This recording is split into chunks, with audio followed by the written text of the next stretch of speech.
వికారాబాద్ జిల్లా పరిగి మున్సిపల్ పరిధిలోని మల్లెబోనిగూడలో BRS party నాయకుల ఇంటింటి ప్రచారంలో భాగంగా ఓటర్లు బ్రహ్మరథం పట్టారు. అనంతరం బీఆర్ఎస్ పార్టీ అభ్యర్థి శ్రీశైలం మాట్లాడుతూ నాకు పూర్తిగా గ్రామస్తులు సహాయ సహకారాలు అందిస్తున్నారని తెలిపారు. ఈసారి కూడా బీఆర్ఎస్ పార్టీ అభ్యర్థికి అవకాశం కల్పిస్తూ ఓటర్లు భారీ మెజారిటీతో గెలిపించాలన్నారు.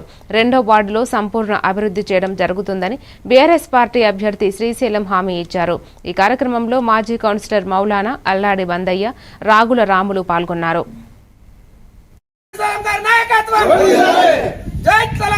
మా గ్రామం తరఫు నుంచి 2వ వార్డు ప్రజలకు ముఖ్యంగా అందరికీ ధన్యవాదాలు, పాదాభివందనాలు.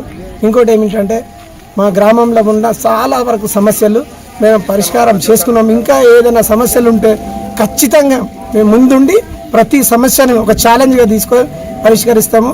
ఇంకోటి మా దగ్గర వాటర్ సమస్య కానీ, ఇంకోటి కరెంట్ అయితే అయింది, మాకు లోకల్ కరెంట్ వచ్చింది, స్తంభాలు అన్ని విధాలా మాకు మంచిగా ఉంది. కాకపోతే మాకు బీఆర్ఎస్ పార్టీ నుంచి పూర్తి సహాయ సహకారాలు అందినాయి. మనకి ఏ పని అయినా రోడ్లు కానీ, సీసీ రోడ్లు కానీ, ఎంటర్టైన్మెంట్లు కానీ టీఆర్ఎస్ హయాంలోనే అనేక పనులు చేసుకున్నాము. మాకు ఇప్పుడు నమ్మకం ఉంది. మా ఖచ్చితంగా పరిగి మున్సిపల్ చైర్మన్ జెండా ఎగరవేస్తామని చెప్పి ఖచ్చితంగా ఛాలెంజ్ చేసి